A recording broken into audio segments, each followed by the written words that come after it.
Dan selanjutnya pemirsa untuk mengetahui seperti apa pandangan dari anggota DPR RI terkait dengan pidato kenegaraan yang sudah disampaikan oleh Presiden Prabowo Subianto. Langsung saja kita simak ulasan ataupun interview dari jurnalis IDX Channel Vina Munawar dengan anggota DPR RI Kamru Samad berikut ini. Pemirsa, tadi baru saja kita saksikan mendengarkan juga pidato kenegaraan oleh Bapak Presiden Prabowo Subianto yang memaparkan berbagai capaian dan juga rencana strategis pemerintah, mulai dari efisiensi anggaran hingga program-program prioritas untuk rakyat. Nah, saat ini bersama dengan saya ada anggota DPR RI Komisi 11 Bapak Kamru Samad untuk membahas lebih dalam nih bagaimana tadi apa yang disampaikan Bapak Prabowo. Bapak, apa pendapat Bapak terkait capaian selama 10 tahun di era kepemimpinan Prabowo Subianto? Ya, capaian di 299 hari ya, waktu yang tidak cukup sebetulnya untuk memberi penilaian, tetapi saya mencatat ada beberapa program pemerintah yang sudah terlaksana. Itu adalah perwujudan pasal 33 ayat 1 bahwa usaha dibangun di atas usaha bersama dengan asas kekeluargaan. Itu implementasinya adalah koperasi desa dan kelurahan Merah Putih, diharapkan menjadi ekosistem ekonomi baru di desa-desa. Ini juga perwujudan daripada Asca Cita. Salah satu poin Asca Cita adalah membangun Indonesia dari desa. Berarti Presiden Prabowo apa yang sudah dijanjikan di masa kampanyenya, tahap demi tahap sedang melaksanakan, mengimplementasikan daripada Asca Cita itu sendiri. Yang kedua, di 299 hari ini saya mencatat komitmen beliau untuk terus melakukan pemberantasan korupsi, penegakan hukum, dimulai dari sektor perkebunan, kehutanan, untuk mengembalikan kekayaan negara yang selama ini tersembunyi tetapi kemudian tidak memiliki manfaat terhadap kemakmuran rakyat. Lalu kemudian next step-nya beliau akan terus melakukan penegakan hukum di sektor pertambangan. Ini perlu kita dukung bersama supaya betul-betul kekayaan negara ini bisa digunakan untuk kemakmuran rakyat. Lalu kemudian efisiensi yang sudah dilakukan, ternyata penggunaan dananya itu digunakan untuk membangun sekolah rakyat. Sudah ada 100 sekolah rakyat yang dibangun. Lalu kemudian juga sudah memberikan makan bergizi kepada anak-anak kita mencapai 20 juta orang. Jadi kita mengapresiasi langkah efisiensi yang sudah dilakukan oleh pemerintah. Lalu kemudian saya juga mencatat adalah kebijakan solusi yang cepat dan tepat. Jadi mitigasi berbagai macam potensi konflik seperti konflik pulau antara Sumatera Utara dengan Aceh, lalu kemudian beberapa kebijakan yang sangat solutif. Lalu kemudian beliau juga melihat perlunya kita membuka beberapa prodi di 148 prodi di 57 fakultas kedokteran. Ya, kemudian akan diperluas penerimaan diperbanyak penerimaan beasiswa di fakultas kedokteran untuk memenuhi kebutuhan tenaga medis kita, melayani rakyat kita. Kemudian program medical check up, kesehatan gratis juga ternyata sudah berjalan. Jadi ini semuanya relokasi anggaran yang dilakukan melalui efisiensi. Kemudian pembangunan sekolah unggulan itu ada 20, sekolah unggulan transformasi rencananya 30, lalu kemudian perluasan SMA Taruna Nusantara yang terintegrasi di setiap provinsi. Ini adalah komitmen beliau untuk mewadahi putra-putri kita yang memiliki potensi, minat dan bakat di atas rata-rata, sehingga mereka punya peluang untuk tampil sebagai calon-calon pemimpin masa depan dengan pendidikan yang unggul. Baik Pak. Tadi juga Bapak Presiden Prabowo Subianto mengatakan bahwa di tengah gejolak politik dan juga perang tarif saat ini, Indonesia masih mencatatkan pertumbuhan di atas 5% nih Pak. Apa menurut Bapak faktor yang bisa mempertahankan pertumbuhan ini Pak? Kalau kita melihat data BPS, pertumbuhan ekonomi di kuartal kedua 5,12%, itu ada 3 sektor yang tumbuh. Yang pertama adalah sektor industri pengolahan, itu tumbuh di atas 10%. Yang kedua sektor pertanian, tumbuh di atas 10%, dan yang ketiga adalah sektor perdagangan.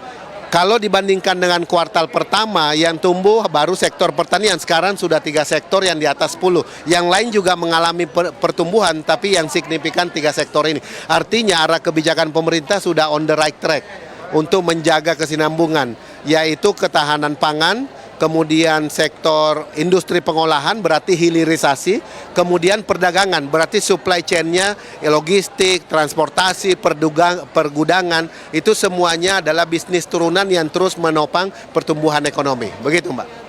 Iya.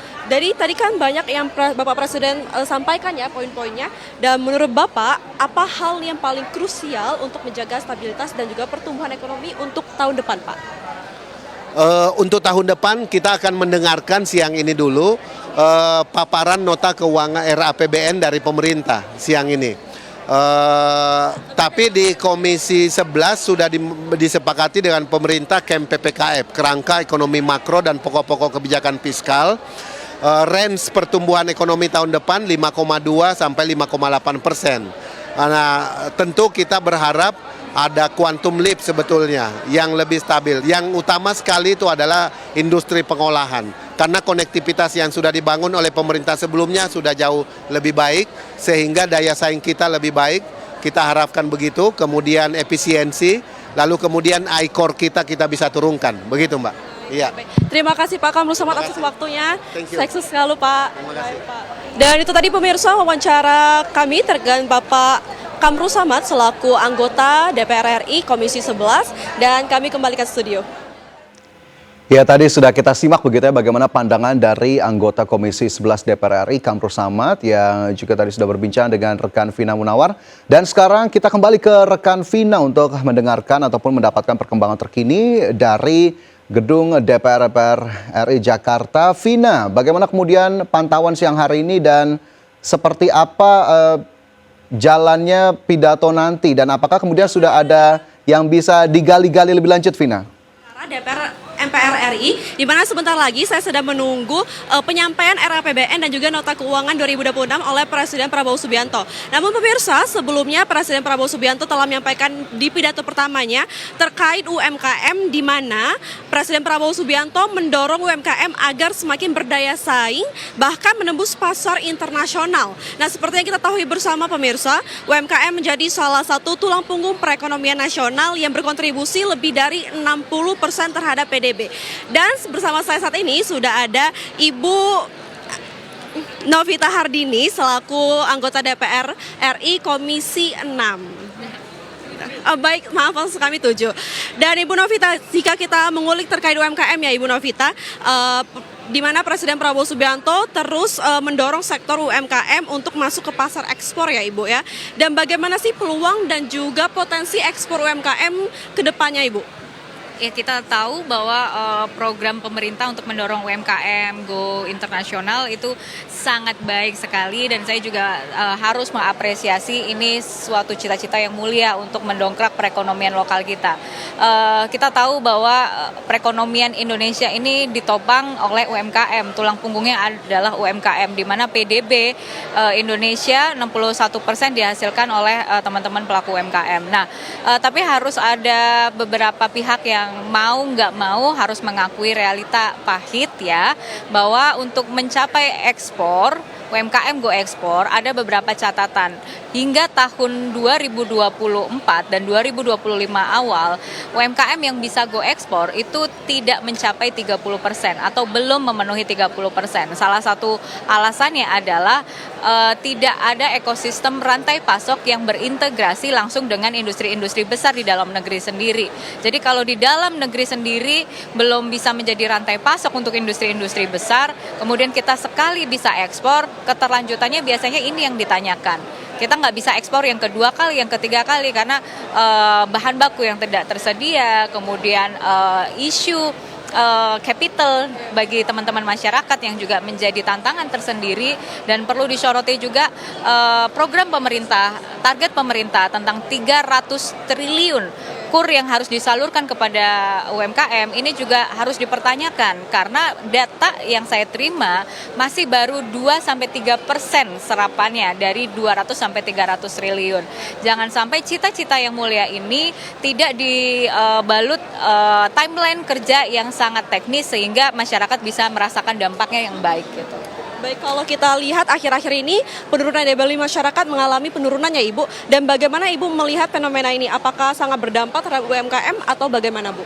Ya, jelas ada daya beli masyarakat turun, kurang lebih 10 tahun terakhir daya beli masyarakat turun lebih dari 35%. Nah, ini diakibatkan karena memang banyaknya angka pengangguran yang semakin lama semakin meningkat. Ini kenapa? Karena ya macam-macam.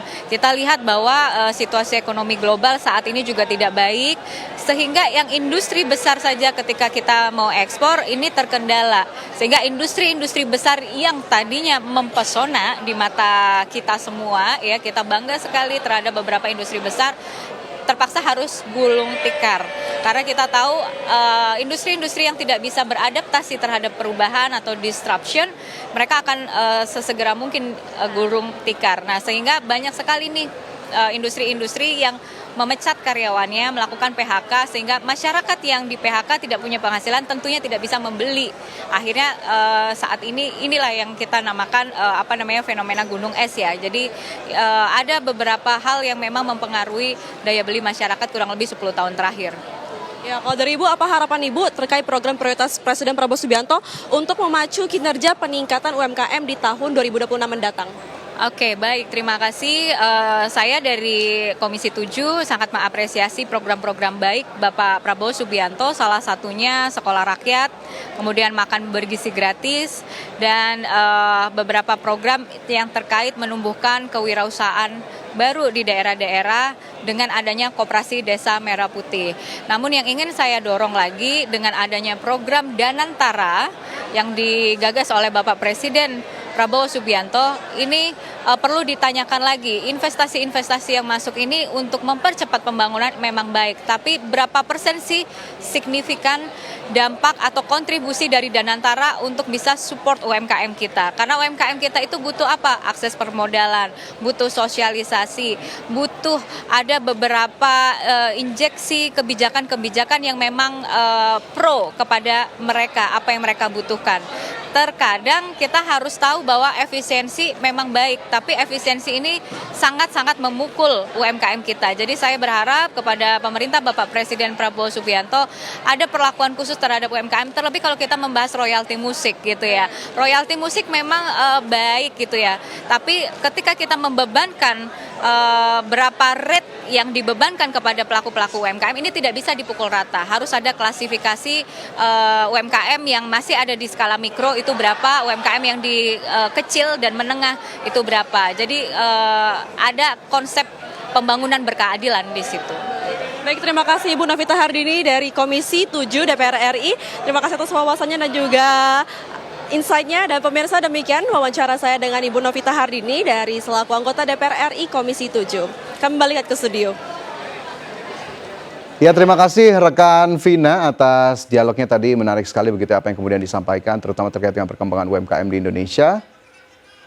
Ya, sambil kita nantikan bersama bagaimana kemudian nanti penyelenggaraan pidato ataupun penyampaian dari Nota Keuangan atau RAPBN di tahun 2026. Namun kita jeda sejenak pemirsa, tetaplah bersama kami segera kembali.